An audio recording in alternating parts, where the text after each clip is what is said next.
Hello दोस्तों, उम्मीद है आप सभी लोग अच्छे होंगे। आज हम लेकर आए हैं फिजिक्स का एक और important topic, law of conservation of energy, यानी ऊर्जा का संरक्षण नियम क्या होता है। आज हम उसके बारे में जानेंगे। तो देखिए क्या होता है ऊर्जा का संरक्षण नियम। यहाँ पे हमने बताया है, according to law of conservation of energy, energy can neither be created nor be destroy but it can only be transformed from one form to another form. कहने का मतलब यहाँ पे है कि ऊर्जा के संरक्षण के नियम के अनुसार हम ऊर्जा को न तो उत्पन्न कर सकते हैं न तो नष्ट कर सकते हैं, उसको केवल हम लोग एक रूप से दूसरे रूप में परिवर्तित कर सकते हैं। यही आपका क्या है, ऊर्जा का संरक्षण नियम कहलाता है। यानी ऊर्जा को कहीं से भी उत्पन्न नहीं किया जा सकता, न तो हम लोग उसको नष्ट कर सकते हैं, बस हम उसको क्या कर सकते हैं, एक रूप से दूसरे रूप में परिवर्तित कर सकते हैं। जैसे हम लोग इलेक्ट्रिक बल्ब की बात करें, विद्युत बल्ब की बात करें, तो विद्युत बल्ब क्या होता है, हमें विद्युत ऊर्जा को क्या करता है, प्रकाश ऊर्जा और उष्मीय ऊर्जा में परिवर्तित करता है। वैसे ही आपका जो टेलीविजन है, जिसे हम लोग कहते हैं दूरदर्शन जो होता है, उसमें क्या होता है कि इलेक्ट्रिकल एनर्जी, यानी इलेक्ट्रिकल एनर्जी का मतलब विद्युत ऊर्जा ध्वनि ऊर्जा और प्रकाश ऊर्जा में परिवर्तित होती है। ऐसे बहुत सारे उपकरण हैं। इससे सिद्ध होता है कि हमारा जो ऊर्जा है वो एक रूप से दूसरे रूप में परिवर्तित होता है। ये उत्पन्न नहीं किया जा सकता, न तो इसे नष्ट किया जा सकता है। उम्मीद है आप लोग को law of conservation of energy समझ में आया होगा।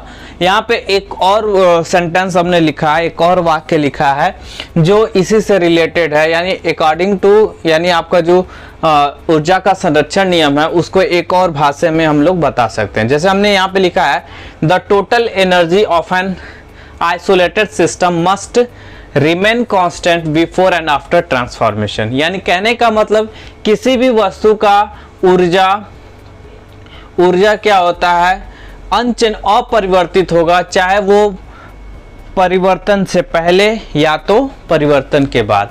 यानी उसे अनचेंज का मतलब ऊर्जा में कोई परिवर्तन नहीं होगा, बस वो क्या होता है कि एक रूप से दूसरे रूप में हम लोग उसको क्या कर सकते हैं, रूपांतरित कर सकते हैं। रूपांतरित का मतलब कि एक फॉर्म से दूसरे फॉर्म में कन्वर्ट कर देना।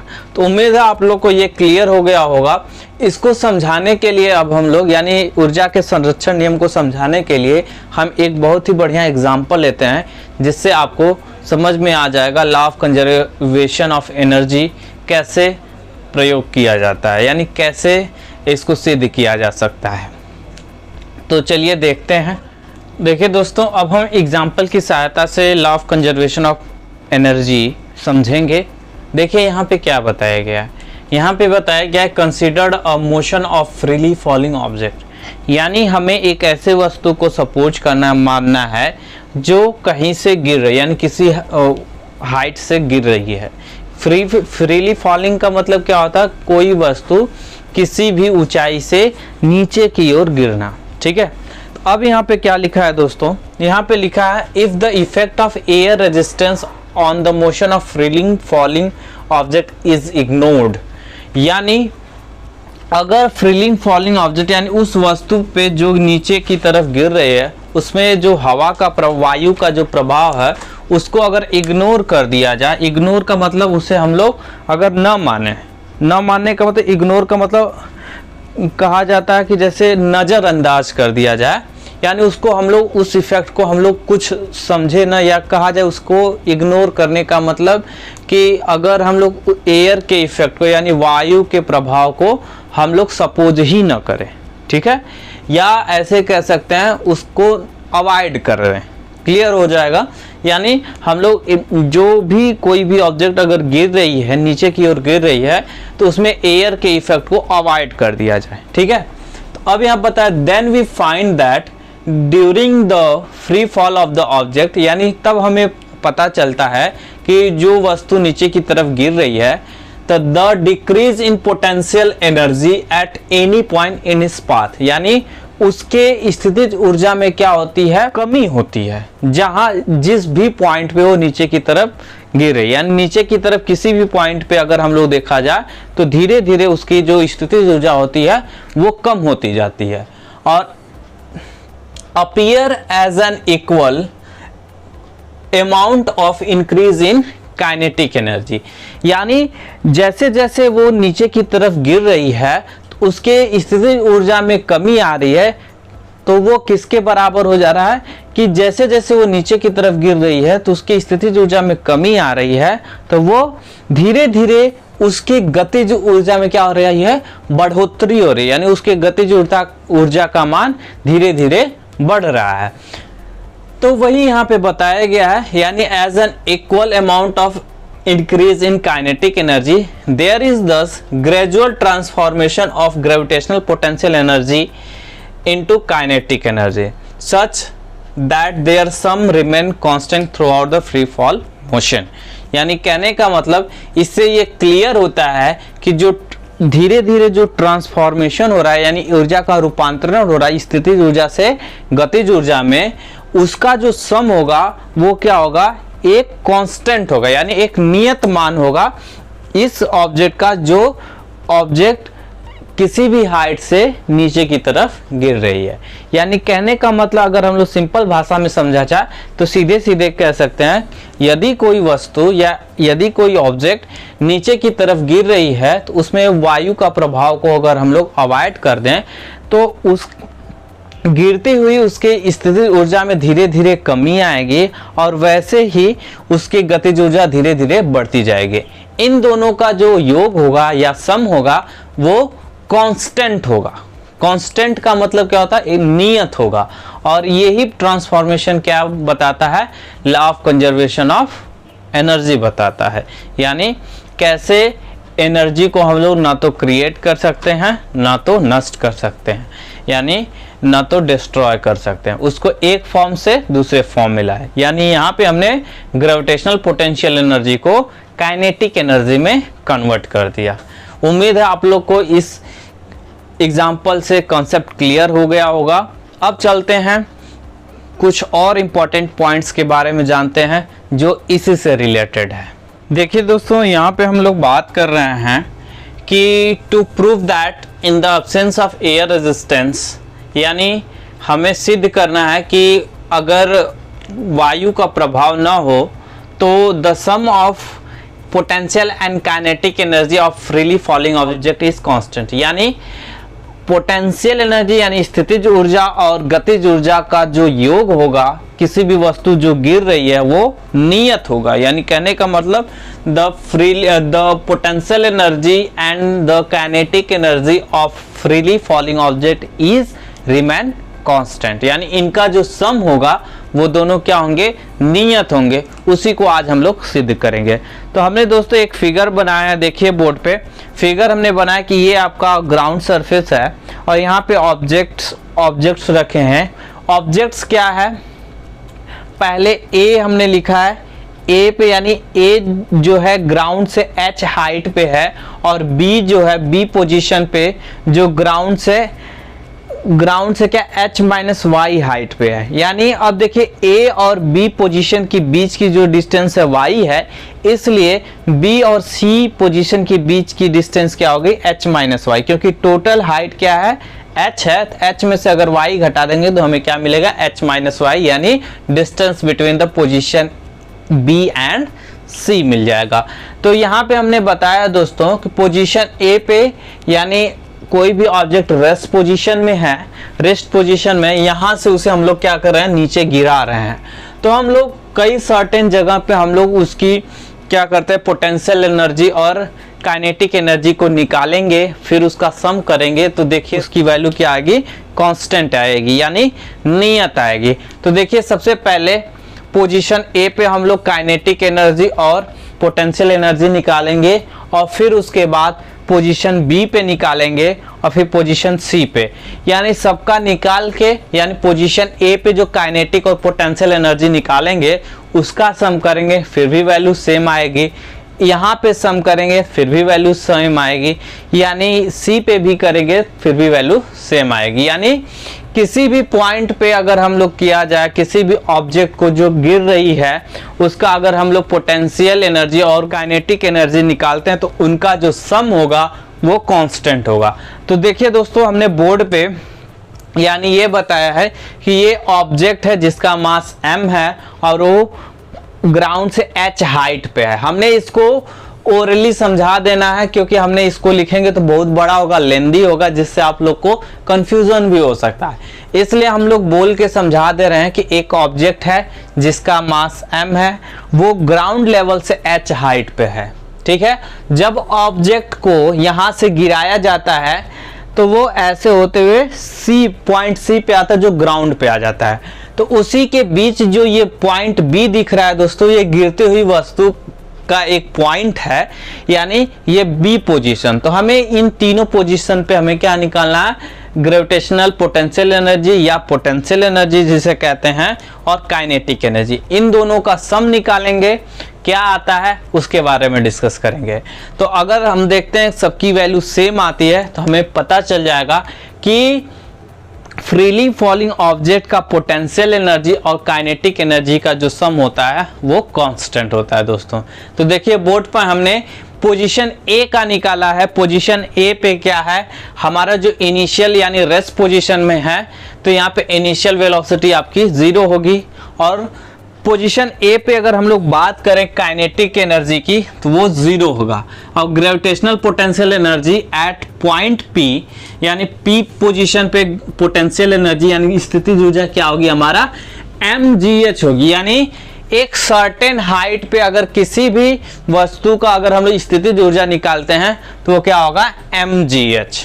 ठीक है, और हमने काइनेटिक एनर्जी गतिज ऊर्जा की बात की तो यहाँ पे मैक्सिमम हाइट पे क्या होता है, यहाँ पे जब ये रेस्ट पोजीशन में तो इसका इनिशियल और फाइनल वेलोसिटी दोनों क्या होगा, 0 होगा। इसलिए यहाँ पे इसका जो काइनेटिक एनर्जी है वो 0 होगा। तो फाइनली देयरफॉर यानी total energy of an object at position A, या यहाँ पे हमने लिखा है total energy of the object at position A, यानी पोजीशन ए पे ऑब्जेक्ट का पूरा एनर्जी क्या, पूर्ण ऊर्जा क्या होगा, यानी कुल ऊर्जा क्या होगा। तो EA हमने लिखा है दोस्तों, EA का मतलब total energy at position A, यानी पोजीशन ए पे किसी वस्तु का कुल ऊर्जा क्या होगा, पोटेंशियल एनर्जी का सम ए पोजीशन पे, काइनेटिक एनर्जी का सम ए पोजीशन पे। यानी इसकी वैल्यू देखिए दोस्तों mgh आई है और इसकी वैल्यू 0 आई है। ठीक है दोस्तों, तो जोड़ने पे क्या आया हमारा, पहले पे mgh आया दोस्तों। अब इसी तरह हम लोग पॉइंट बी पे चलते हैं, पॉइंट बी पे निकालते हैं और फिर उसके बाद पॉइंट सी पे निकालते हैं। तो अब चलिए दोस्तों, अब हम लोग पोटेंशियल एनर्जी और काइनेटिक एनर्जी पोजीशन बी पे निकालते हैं। तो देखिए दोस्तों, अब हम लोग बात करेंगे पोजीशन बी पे हमारा टोटल एनर्जी क्या मिलता है, कांस्टेंट मिलता है कि नहीं मिलता है। तो यहाँ पे हमने माना है कि suppose the object falls through the vertical distance y, यानी ये क्या ऑब्जेक्ट बी पे यानी पोजीशन बी पे पहुंचने के लिए वो वर्टिकल डिस्टेंस में फॉल कर रहा है जो हाइट से क्या है, y डिस्टेंस पे प्रेजेंट है। तो अगर कहा जाए वो ऑब्जेक्ट ग्राउंड से कितनी दूरी पे है, h माइनस वाई डिस्टेंस पे। ठीक है, तो ऑब्जेक्ट की वेलोसिटी पोजीशन बी पे क्या होगी, vb होगी, यानी vb का मतलब velocity of object on B position, या पोजीशन बी पे ऑब्जेक्ट की वेलोसिटी vb होगी। अब हम लोग जानते हैं यहाँ पे हम वेलोसिटी निकाल लेते हैं by third equation of motion, v square minus u square equal to 2as। तो वहां से क्या हो जाएगा, पोजीशन हम लोग अगर निकालते हैं यहाँ पे तो vb square minus va square equal to 2gy, 2gy का मतलब क्या, 2as के जगह a के जगह g हो जाएगा, s के जगह y हो जाएगा। ठीक है, तो vb स्क्वायर इक्वल टू ये यहाँ पे क्या होगा, वेलोसिटी 0 होगा क्योंकि रेस्ट पोजीशन पे ऑब्जेक्ट है, इसलिए 0 का स्क्वायर इक्वल 2gy, यानी vb का स्क्वायर इक्वल टू 2GY। यानी VB का स्क्वायर हमें क्यों चाहिए दोस्तों, जब हम लोग काइनेटिक एनर्जी निकालेंगे तो हम लोग इतने पे छोड़ दे रहे हैं, ठीक है। अब हम यहाँ पे पोजीशन B पे पोटेंशियल एनर्जी निकालते हैं। Potential energy on point B यानी एट पोजीशन B क्या होगा, mgh-y। यानी यहाँ पे ग्राउंड से अगर लेते हैं तो क्या होगा, mgh-y, यानी ये इसके बीच की हाइट है दोस्तों, इसलिए क्या हो, mg×h-y हो गया। अब यहाँ पे काइनेटिक एनर्जी क्या होगा पोजीशन B पे, 1/2 को हाफ भी बोलते हैं, यानी half m VB square. VB square की वैल्यू यहाँ पे निकाला है दोस्तों 2GY, तो ये क्या हो जाएगा 1/2 m × 2GY। तो 2 कैंसिल हो जाएगा, तो हमारा क्या आ जाएगा, kinetic energy at position B is mgy, यानी पोजीशन B पे हमारा गतिज ऊर्जा क्या आ जाएगा, mgy। तो अब यहाँ पे हम total energy at position B निकालें, यानी पोजीशन B पे हमारा कुल ऊर्जा क्या होगा, यानी हम लोग यहाँ पे पोटेंशियल एनर्जी एट B और काइनेटिक एनर्जी एट B को जोड़ दें। इन दोनों को जोड़ देंगे तो हमारा टोटल एनर्जी निकल जाएगा। तो हमने जोड़ा mgh-y जो पोटेंशियल एनर्जी है, mgy क्या है, काइनेटिक एनर्जी। तो यहाँ से देखिए दोनों में mg है तो कॉमन ले लिया, तो बचा h-y+y, y minus plus y, ये दोनों कैंसिल हो जाएंगे, इसलिए हमारा क्या बचा, mgh। यानी यहाँ पे भी देखिए हमारा क्या आया, mgh। यानी पोजीशन B पे भी हमारा क्या है, पोजीशन B पे भी हमारा जो एनर्जी है, टोटल एनर्जी क्या है, कांस्टेंट है, यानी सम ऑफ पोटेंशियल और काइनेटिक एनर्जी कांस्टेंट है। अब हम लोग बात करेंगे दोस्तों कि पोजीशन C पे क्या है। पोजीशन C पे हमारा काइनेटिक एनर्जी और पोटेंशियल एनर्जी का सम अगर कांस्टेंट आ जाता है तो प्रूफ हो जाएगा कि कोई भी ऑब्जेक्ट जो ग्राउंड पर गिरती है तो उसका पोटेंशियल एनर्जी और काइनेटिक एनर्जी का सम कांस्टेंट होता है, ठीक है। तो अब हम लोग पोजीशन C पे बात करेंगे। तो देखिए पोजीशन C पे कैसे हम लोग फाइंड करते हैं। तो देखिए दोस्तों अब हम लोग पॉइंट C पे बात करते हैं, यानी पोजीशन C पे हमारा पोटेंशियल एनर्जी और काइनेटिक एनर्जी क्या होगा, ऑब्जेक्ट का जो किसी सर्टेन हाइट से गिर रहा है नीचे की ओर।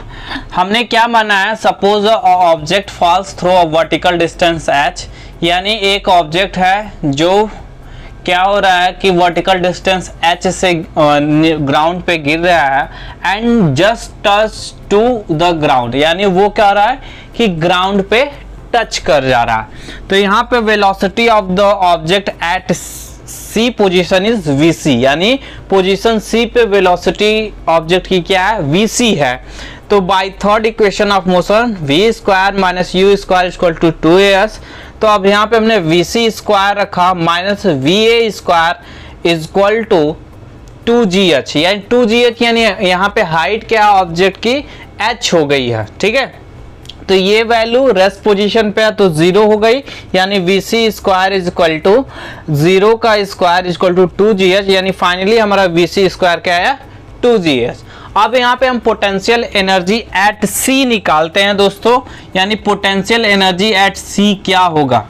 पोटेंशियल एनर्जी एट C अगर हम लोग देखा जाए तो पोटेंशियल एनर्जी एट C क्या होगा, 0 होगा, क्योंकि यहाँ पे हाइट क्या हो जा रही है, 0 हो जा रही है।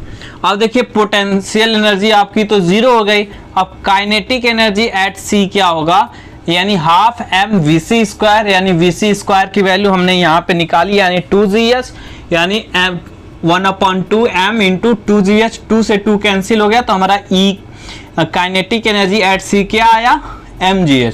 अब total energy at position C निकाल लेते हैं, यानी टोटल एनर्जी पोजीशन C पे क्या है, यानी potential energy at C plus kinetic energy at C, यानी पोटेंशियल एनर्जी जो C पोजीशन पे है और काइनेटिक एनर्जी जो C पोजीशन पे है, इनका दोनों का सम, यानी EP की वैल्यू 0 है, फिर प्लस mgh जो आपका EK की वैल्यू यानी काइनेटिक एनर्जी, यानी दोनों का सम हमारा क्या आया, mgh। यानी अगर हम लोग देखा जाए दोस्तों, हमारा फ्रीली फॉलिंग ऑब्जेक्ट का जो टोटल एनर्जी पॉइंट A पे भी सेम था जो mgh था, पॉइंट B पे भी सेम था जो mgh था, और पॉइंट C पे भी सेम था जो mgh था। इससे क्लियर हो जाता है दोस्तों कि कोई भी ऑब्जेक्ट जब फ्री फॉल करता है तो उसमें एयर रेजिस्टेंस को अगर अवॉइड कर दें तो ग्रेविटेशनल पोटेंशियल एनर्जी और काइनेटिक एनर्जी का जो सम होता है वो कांस्टेंट होता है। तो आपको हमने इक्वेशन से भी इस चीज को प्रूफ कर दिया। फाइनली आपको हमें उम्मीद है आपको ये कॉन्सेप्ट क्लियर हो गया होगा। तो अब हम लोग चलते हैं पावर के बारे में पढ़ने। पावर क्या होता है, यानी पावर का मतलब सामर्थ्य, हमारे अंदर जिसे हम लोग शक्ति कहते हैं, वैसे ही पावर के बारे में क्या होता है वो जानते हैं। अब देखिए दोस्तों, हम लोग बात करते हैं पावर के बारे में। पावर मतलब सामर्थ्य या शक्ति। तो यानी हमने लिखा है the rate of doing work is known as power. यानी कोई भी अगर काम करते हैं तो उसमें जो समय लगता है, इन दोनों का जो अनुपात होता है वही क्या कहलाता है, सामर्थ्य कहलाता है या शक्ति कहलाती है। यानी हमने लिखा है power is equal to work done upon time taken, यानी P is equal to W/T। ये एक इम्पॉर्टेंट फॉर्मूला है। इसे एक तरह से और डिफाइन कर सकते हैं, the rate of transfer of energy. यानी power is defined as the rate of transfer of energy. यानी ट्रांसफर ऑफ एनर्जी क्या होता है, यानी जब वर्क डन होता है दोस्तों तो वो वर्क डन क्या होता है, एक एनर्जी के रूप में स्टोर हो जाता है। तो इसलिए हम कह सकते हैं कि पावर क्या होता है कि एनर्जी जो ट्रांसफर होती है जितने टाइम में, उनका रेशियो भी क्या कहलाता है, पावर कहलाता है। इसलिए दोस्तों हमने लिखा P is equal to E/T। E का मतलब क्या होता है, एनर्जी सप्लाइड या कंज्यूम इन टाइम। ठीक है। तो अब देखिए एवरेज पावर की बात करते हैं, यानी औसत सामर्थ्य किसे कहते हैं या औसत शक्ति किसे कहते हैं। यानी टोटल वर्क डन किसी भी ऑब्जेक्ट के द्वारा किया जाए टोटल टाइम टेकन में, तो वो उस ऑब्जेक्ट का एवरेज पावर कहलाएगा। या टोटल एनर्जी कंज्यूम्ड और सप्लाइड इन टोटल टाइम, यानी जितना एनर्जी हम लोग, जितना अधिक से अधिक या टोटल एनर्जी हम लोग जो ट्रांसफर करते हैं टोटल टाइम में, वही क्या कहलाता है, एवरेज पावर कहलाता है। क्लियर हो गया दोस्तों। अब देखिए इसके कुछ और इंपॉर्टेंट पॉइंट हमने यहाँ पे लिखे हैं। यानी the SI unit of power is what और जूल पर सेकेंड। हम लोग SI यूनिट जो पावर की होती है, यानी SI मात्रक जो होता है, जो सामर्थ्य का क्या होता है, वाट होता है। वाट किसके नाम पे आया दोस्तों, एक बहुत बड़े साइंटिस्ट थे जेम्स वाट, उनके नाम पे हम लोग पावर की यूनिट वाट कहते हैं। उससे पहले हम लोग जानते थे पावर की यूनिट क्या थी, जूल पर सेकेंड। अब हमने यहाँ पे 1 वाट पावर को डिफाइन भी कर दिया है। यानी 1 वाट पावर कब होगा, जब 1 जूल वर्क डन होगा 1 सेकेंड में। यानी 1 watt is defined as the 1 joule of work is being done in 1 second. यानी 1 जूल ऑफ वर्क अगर डन होता है 1 सेकेंड में, तो वो जो पावर होगा वो क्या कहलाएगा, 1 वाट कहलाएगा। अब हमने कुछ इंपॉर्टेंट पॉइंट्स लिखे, यानी 1 किलोवाट में 1000 वाट होता है, जिसे हम कहते हैं 10 के पावर 3 जूल पर सेकेंड। दूसरा है दोस्तों 1 मेगावाट, यानी इसमें 1000 किलोवाट होता है, जिसे 10 के पावर 6 जूल पर सेकेंड के इक्वल माना जाता है दोस्तों। और फिर क्या 1 गीगावाट का मतलब 1000 मेगावाट, जो 10 के पावर 9 जूल पर सेकेंड के बराबर होता है। उम्मीद है ये सारे पॉइंट्स आपको क्लियर हो गए होंगे, क्योंकि पावर बहुत ही इंटरेस्टिंग चैप्टर है, चैप्टर कहने पॉइंट है, फैक्ट है, जो आप लोग अक्सर इससे जो न्यूमेरिकल आते हैं वो बहुत ही कम समय में आप कर सकते हैं, क्योंकि बहुत छोटे छोटे फॉर्मूले हैं, इसके डेफिनेशन भी बहुत आसान है, और डेली लाइफ में हम लोग पावर कैसे यूज़ करते हैं वो भी हम लोग जानते हैं। यानी कोई भी हम लोग काम करते हैं तो उसके लिए हमें शक्ति चाहिए होती है, एनर्जी चाहिए होती है। एनर्जी जो हम दूसरे में ट्रांसफ़र करते हैं, जो टाइम लगता है, उनका रेशियो क्या कहलाता है, पावर कहलाता है। ये सारी चीज़ें हम लोग अब सीख चुके हैं। अब हम लोग बात करेंगे दोस्तों कॉमर्शियल यूनिट ऑफ एनर्जी के बारे में। यानी जो हमारा ऊर्जा होता है उसका जो अगर कॉमर्शियल यूनिट कहा जाए, जैसे हम लोग बिजली का जो बिल देते हैं वो क्या होता है, यूनिट्स में देते हैं। तो 1 यूनिट क्या होती है, 1 किलोवाट आवर के बराबर होती है। तो वो कैसे निकालते हैं दोस्तों, अब हम लोग उसके बारे में चर्चा करते हैं। यहाँ पे क्या होता है दोस्तों कि वाट क्या होती है, बहुत छोटी यूनिट हो जाती है, इसलिए लोग क्या करते हैं, जो हमारी जो इलेक्ट्रिसिटी डिपार्टमेंट होती है, यानी जो सेंट्रल गवर्नमेंट चाहे आपके स्टेट गवर्नमेंट हैं, जो एनर्जी हम लोग को सप्लाई करते हैं, वो क्या करते हैं, जो हमारे बिजली बिल लेने के लिए आते हैं तो उसके लिए हम लोग पावर को यूनिट्स में देते हैं। तो यूनिट्स में पावर को मेज़र किया जाता है और उसके अकॉर्डिंग हम लोग उसके बिल को पे किया जाता है। तो देखिए कैसे हम लोग कॉमर्शियल यूनिट के बारे में चर्चा करते हैं, उसके बारे में जानते हैं। 1 किलोवाट आवर यानी 1 यूनिट क्या होती है, उसकी डेफिनेशन क्या होती है, उसके बारे में डिस्कस करते हैं। और 1 किलोवाट आवर और जूल में क्या रिलेशन है, उसके बारे में भी हम लोग डिस्कस करेंगे। तो चलिए देखते हैं। तो देखिए दोस्तों, अब हम लोग बात करते हैं कॉमर्शियल यूनिट ऑफ एनर्जी, यानी जो एनर्जी का हम लोग व्यापारिक यूनिट एक तरह से कहा जाए, जो इकोनॉमिकली यूज करते हैं उसके लिए। यानी हमने यहाँ पे लिखा है the demand of energy is increasing at a rapid rate for our domestic as well as commercial and industrial purposes.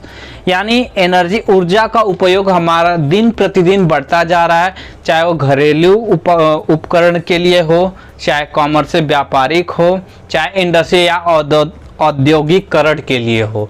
यानी सभी के लिए ऊर्जा की आवश्यकता दिन प्रतिदिन बढ़ती जा रही है। इसके लिए जो एसआई यूनिट होते हैं, यानी जो मात्रक होता है एनर्जी का, जूल जो होता है, जूल के अगर मात्रा में अगर हम लोग एनर्जी को कंज्यूम करें तो बहुत ही छोटा मात्रक हो जाता है।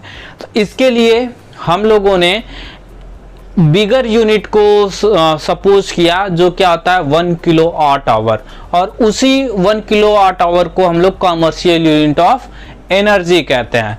तो अब हम लोग बात करेंगे दोस्तों 1 किलोवाट आवर होता क्या है, यानी कॉमर्शियल यूनिट ऑफ एनर्जी होती क्या है। तो यहाँ पे हमने बताया 1 किलोवाट आवर के बारे में, energy is consumed is 1 kilowatt hour, यानी 1 किलोवाट आवर एनर्जी जो कंज्यूम होती है वो किसी यदि मशीन के द्वारा 1 kilowatt hour power operated for 1 hour, यानी यदि कोई मशीन या कोई उपकरण 1 किलोवाट का पावर 1 घंटे के लिए ऑपरेशन में यूज करता है तो उसी को क्या कहते हैं 1 किलोवाट आवर कहते हैं। यानी 1 commercial unit of energy is equal to 1 kilowatt hour, यानी 1000 वाट इंटू 1 आवर।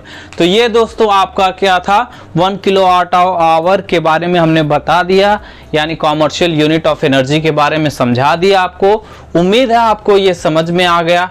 अब हमारे पास एक और इम्पोर्टेंट टॉपिक है जो इस चैप्टर का लास्ट टॉपिक है, यानी रिलेशन बिटवीन किलोवाट आवर, यानी 1 किलोवाट आवर एंड जूल, यानी कॉमर्शियल यूनिट ऑफ एनर्जी और जूल में क्या संबंध है उसके बारे में चर्चा करते हैं। तो देखिए दोस्तों 1 किलोवाट आवर और जूल में क्या रिलेशन है। हम जानते हैं 1 किलोवाट बराबर 1000 वाट होता है, और 1 किलोवाट आवर यानी किलोवाट को हमने वाट में चेंज किया 1000 वाट और इंटू 1 आवर किया, यानी 1 किलोवाट आवर को हमने इसमें लिख दिया।